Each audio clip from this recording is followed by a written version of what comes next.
Alors,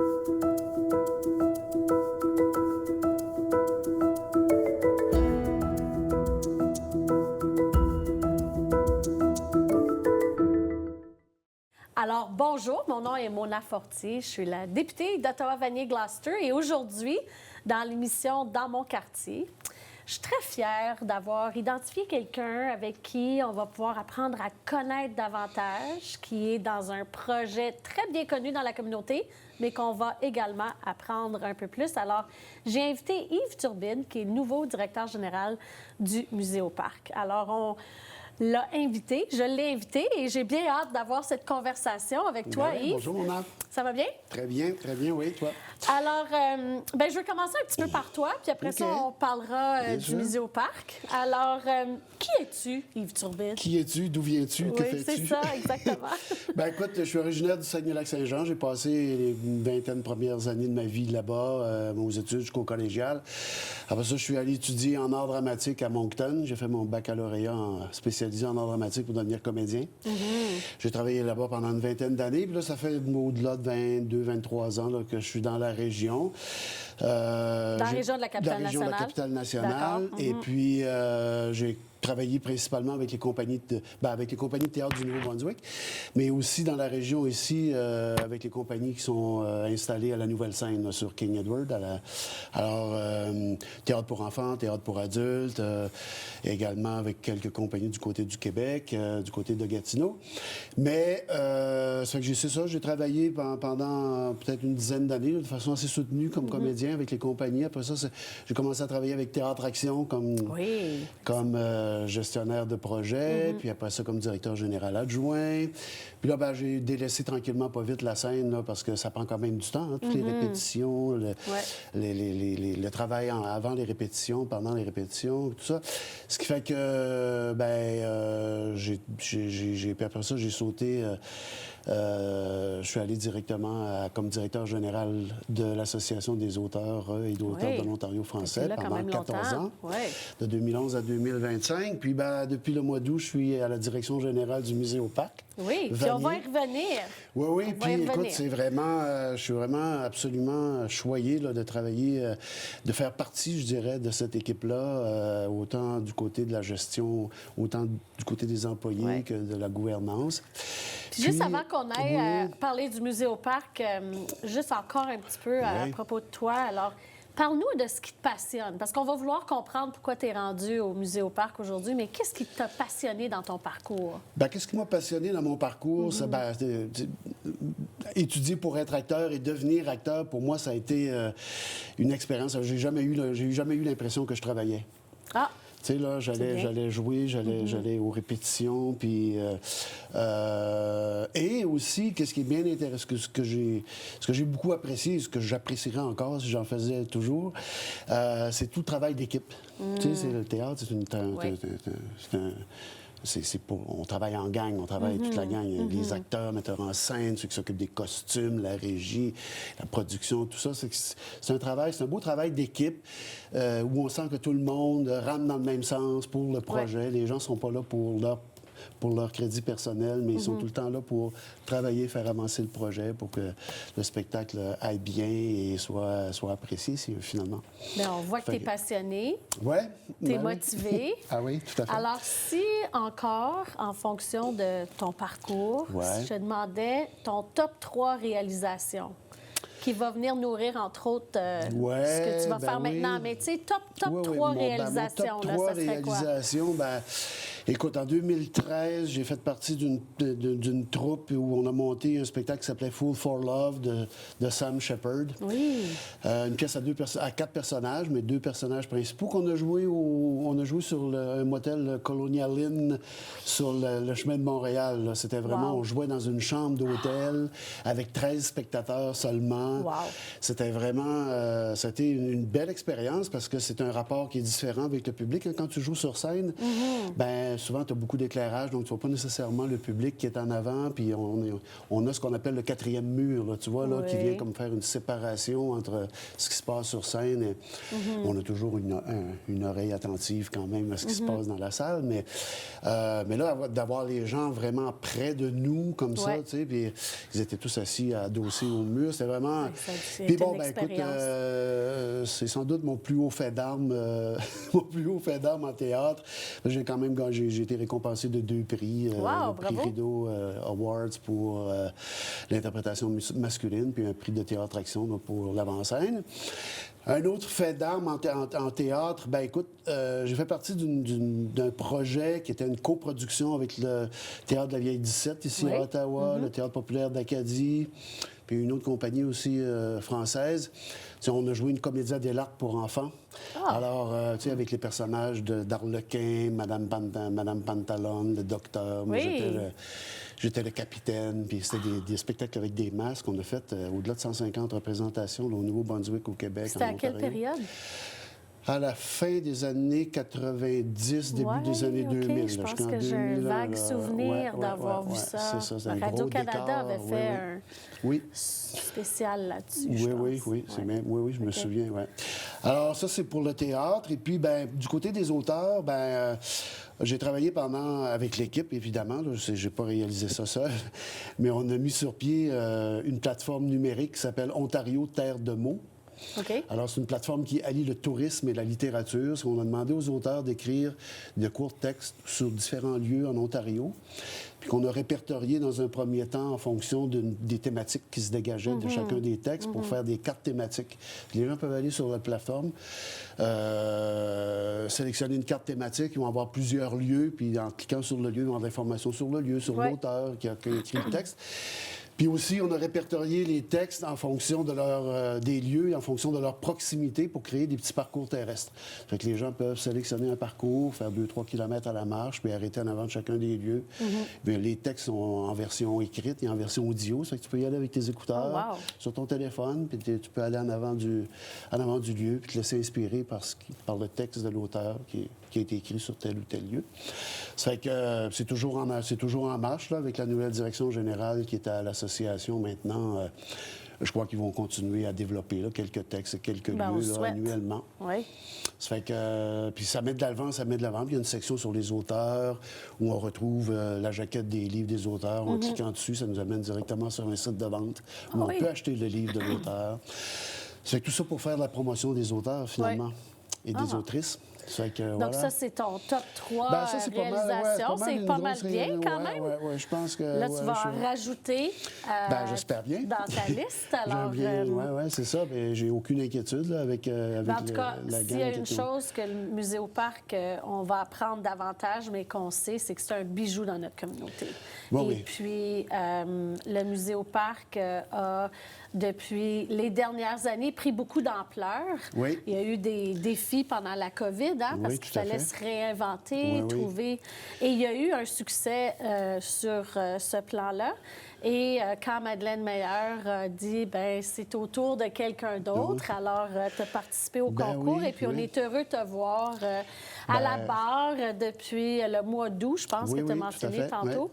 Donc, premièrement, félicitations. Merci. Un acteur dans notre milieu communautaire qui prend du galon.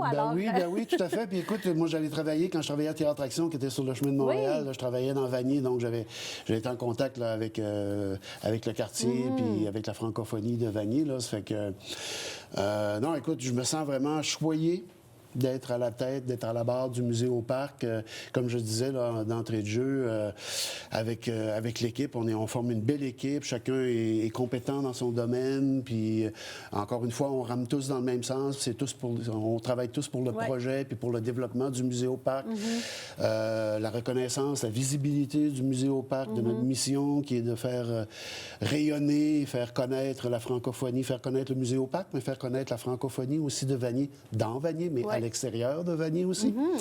Ça fait que, puis toute la protection de la forêt aussi, là, on travaille avec la ville d'Ottawa pour pouvoir faire en sorte que la forêt se régénère, puis qu'on puisse continuer à voir que les petits érables deviennent des moyens érables, que Oui, les parce qu'on moyens va parler érables de la deviennent cabane à les grands sucre, érables. évidemment, qui est un mandat du Muséoparc. Tout à fait, tout à fait. Ça fait que on a, je pense qu'à la réouverture du Muséoparc en 2023, il y a eu une nouvelle exposition permanente qui a été lancée, là, qui est magnifique. Il faut inviter les gens là, à venir voir, en fait, venir voir cette exposition-là, parce que ça donne vraiment un panorama complet là, de toute l'histoire de Vanier depuis les débuts jusqu'à aujourd'hui. Puis tourner vers l'avenir avec l'ensemble des autres communautés francophones qui se joignent à la francophonie de Vanier, qui sont là et qui donnent une saveur vraiment différente et particulière. Oui, puis ce qu'il faut dire, c'est qu'il faut prendre le temps de venir visiter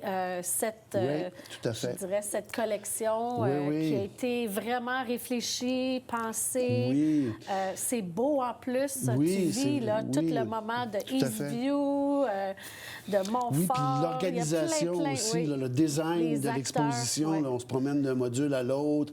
On a vraiment l'impression d'être dans un grand musée. Là. C'est vraiment, ça a été vraiment très bien pensé, très bien. Puis je me rappelle, Randy Boissonneau était là quand on a fait le lancement. Madeleine Meyer, elle avait amené tous les membres de la communauté. Et puis, tout le monde était en mode « wow ». Ouais. Puis depuis ce temps-là, on en parle encore. Alors, c'est vraiment un des joyaux, je dirais, du Muséoparc. Oui, tout à fait. Puis... on a également, juste à côté, dans le même espace, on a une plus petite exposition qui est une exposition temporaire qui s'appelle Artefacts 2019-2024. Alors ça, c'est des artefacts, c'est des choses que les gens du quartier nous ont envoyées pour qu'on en prenne soin, pour qu'on les conserve. Et puis, on en a sélectionné une quinzaine. Puis, encore une fois, là, il y a un petit parcours, mais c'est très touchant parce qu'il y a des trucs là, qui font vraiment partie qui ont vraiment fait partie de la vie, là, directement de la vie de Vanier. Là, puis les gens collaborent, puis les gens... On reçoit régulièrement, il y a des gens du quartier qui viennent nous apporter des artefacts, puis ils disent, moi, j'ai ça. Ils viennent porter les artefacts. Oui, ils viennent porter des artefacts, que ce soit des revues. Puis il y a des histoires avec ça. Oui, des revues ou des petits fascicules, des fois, pour des écoles ou des collèges, des trucs de même. Il y a des photos, des programmes d'événements qui se sont tenus dans Vanier. Ça, c'est très précieux, parce que ça contribue à faire en sorte que l'histoire se perpétue, puis que l'oubli ne prend pas le dessus sur l'histoire. Ça fait que c'est vraiment chouette. On est vraiment... On a déjà fait la première partie, imagine-toi, de notre échange. Et puis, je veux juste remercier Yves déjà de nous avoir fait un parcours non seulement de ton cheminement, mais aussi comment le Muséoparc rentre dans la vie. Puis au deuxième bloc, on va parler davantage des réalisations du Muséoparc.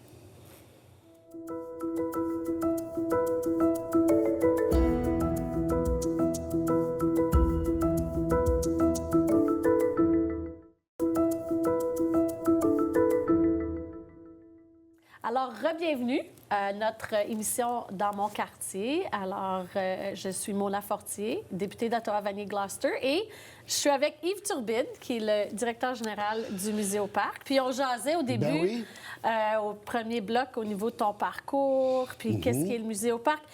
J'aimerais ça, peut-être, tu parles un petit peu du rôle du Muséoparc dans la communauté. Ça veut dire quoi? Qu'est-ce que ça fait? Qu'est-ce que ça mange en hiver, le Muséoparc?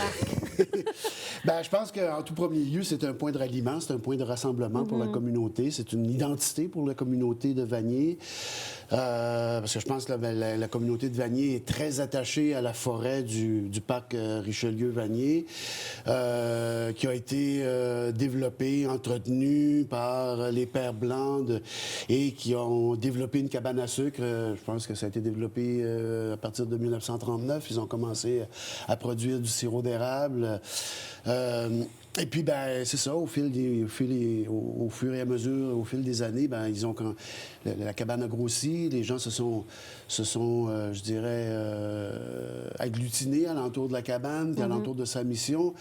Ben maintenant, le musée au parc, avec sa forêt, avec la forêt, avec sa cabane à sucre, ben c'est une façon de faire connaître le quartier Vanier, de faire connaître l'identité franco-ontarienne. Et puis, c'est ça, les gens s'identifient. Nous, notre mission, c'est vraiment de faire connaître, de pérenniser, si on veut, là, le fait français de Vanier, le faire connaître dans Vanier, mais le faire connaître aussi à l'extérieur de Vanier. Je suis certain que tu as parlé à beaucoup de gens qui sont familiers avec la ville d'Ottawa, qui ne connaissaient pas.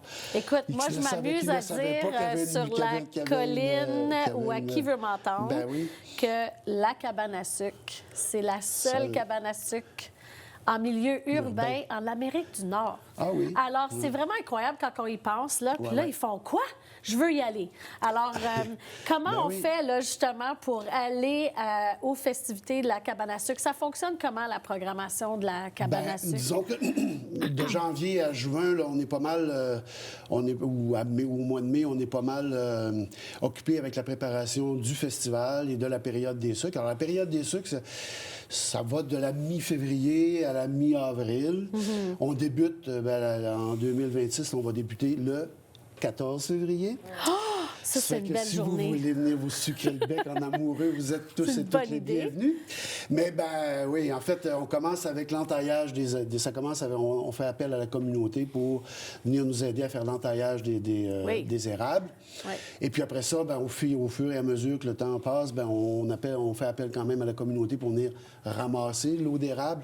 Des fois, ça coule, des fois, ça coule pas. Mais il y a des matins là, où ça risque c'est ce que j'aime beaucoup. Le rebord des C'est seaux. très participatif. On implique la communauté à comprendre. Et il y a beaucoup de jeunes qui participent, des familles. Oui, c'est ça. Au-delà de...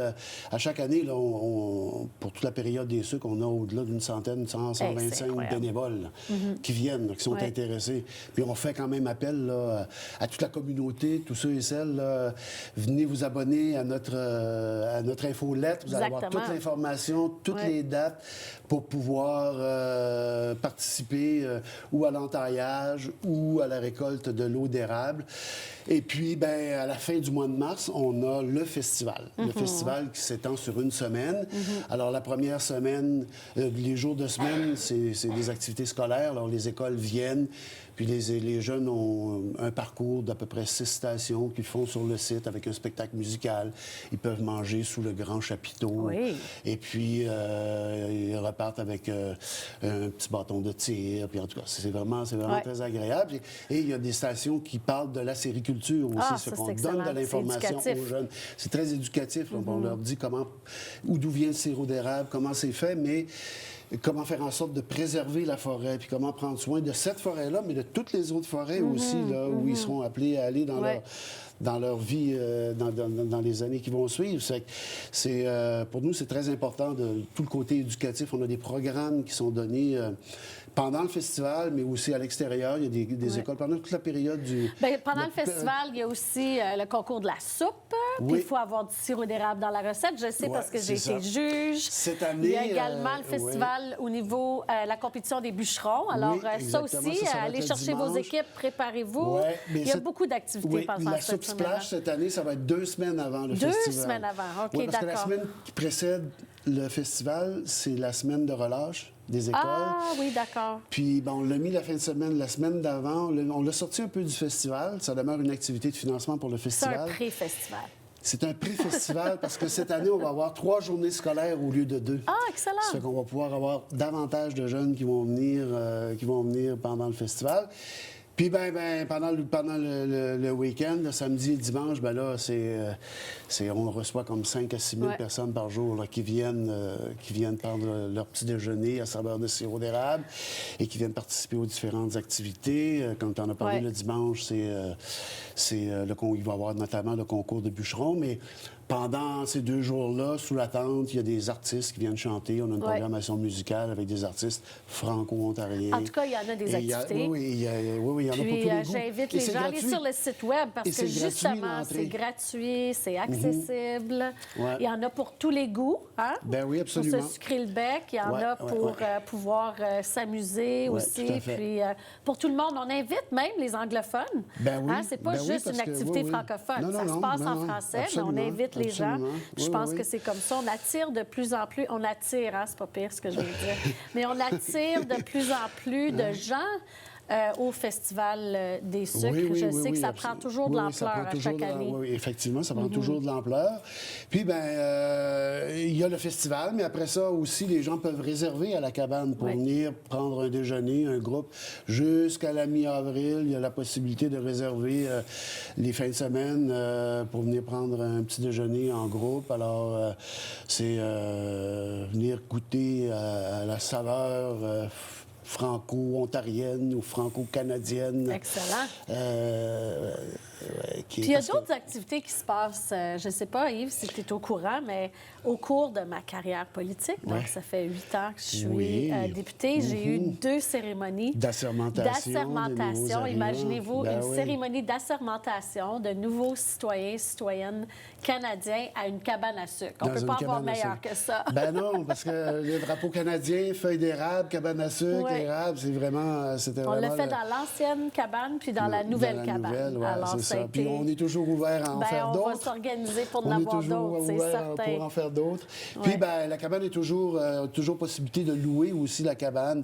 Au mois de mai, là, on a un mariage, des gens qui viennent se marier à la cabane. Oui, puis des mariages intimes quand même, parce qu'on peut pas, ça ne contient pas 150 personnes, mais un mariage intime d'une 60aine de personnes, c'est très faisable. Alors là, on peut louer la cabane avec service de traiteur ou sans service de traiteur, service de chef ou non. Ouais. Tout est sur le site Internet. Vous pouvez appeler là ou envoyer un courriel à info@museoparc.ca, puis on va vous répondre, on va donner toute l'information nécessaire là, pour procéder à la location. On a beaucoup de groupes qui viennent. On a les conseils scolaires qui viennent faire des rencontres, de discussions.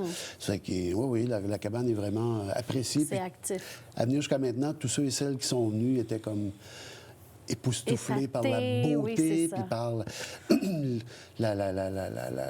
tout ce que ça inspire. Mais toutes les saisons aussi, c'est tout on les voit à l'intérieur. Tout autour des saisons. Puis à l'été, on a également un camp de jour pour les jeunes. Oui. Sur cette semaine, alors les gens peuvent s'inscrire, peuvent inscrire leurs enfants. Il y a une panoplie d'activités qui sont offertes là, à chaque semaine, à chaque jour. On a une équipe de 4 ou 5 moniteurs, monitrices qui travaillent avec les jeunes et qui leur font faire plein d'activités, encore une fois, là, autant éducatives que sportives ou pour divertissantes. Alors voilà, c'est qu'il y a ça. Puis on essaie d'augmenter aussi la programmation. Au mois de janvier qui s'en vient, on va avoir une soirée de jeux de société. Ah oui, c'est vrai, on veut essayer de répéter ça. On veut avoir ça. Quiz aussi, on a le quiz aussi qui se fait régulièrement. Ouais. Là, à l'automne qui se termine, là, on a, avec la transition de la direction générale, puis il y a eu un autre poste important aussi où il y a eu une transition à la gestion des opérations. C'est qu'on a essayé de garder le plus possible d'activités à la programmation, mais évidemment, là...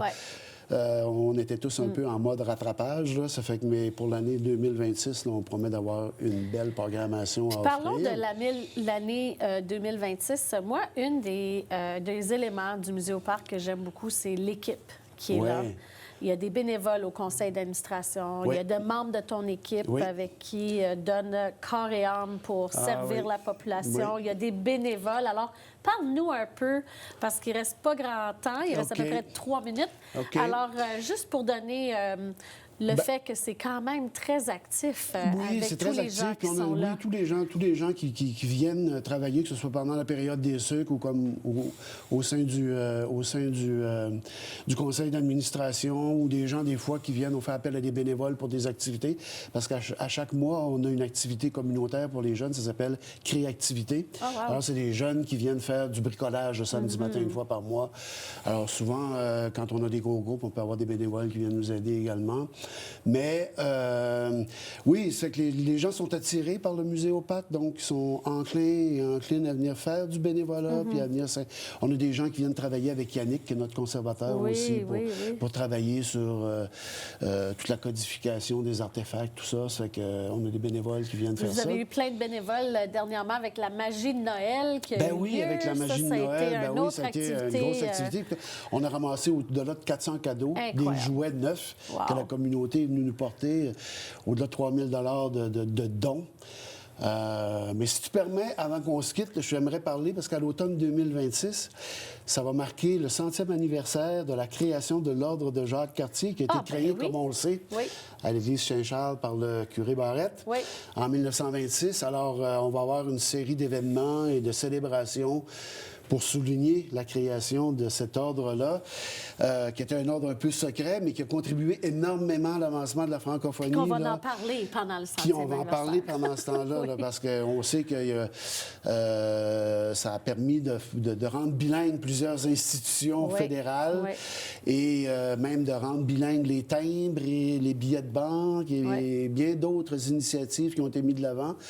Et aussi à faire en sorte que la francophonie, que les francophones soient davantage, puissent occuper davantage des postes un peu plus avancés dans la fonction publique et dans les parapublics. Et puis, ça fait que tout ça, ça a créé vraiment l'avancement de la francophonie canadienne et ça mérite d'être souligné on va à le grands souligner. traits. On va inviter tout le monde à suivre Oui, encore cela. une fois, gardez-vous informés, là, ou en venant sur le site Internet ou en vous abonnant à notre infolettre. Alors, vous allez avoir toute l'information nécessaire. Bien, merci Yves pour cet échange, ce dialogue. Ça fait vraiment puis plaisir. encore une fois, merci à toute ton équipe, les bénévoles. Et puis, on se voit au Musée au Parc, sûrement, au cours de l'année 2026.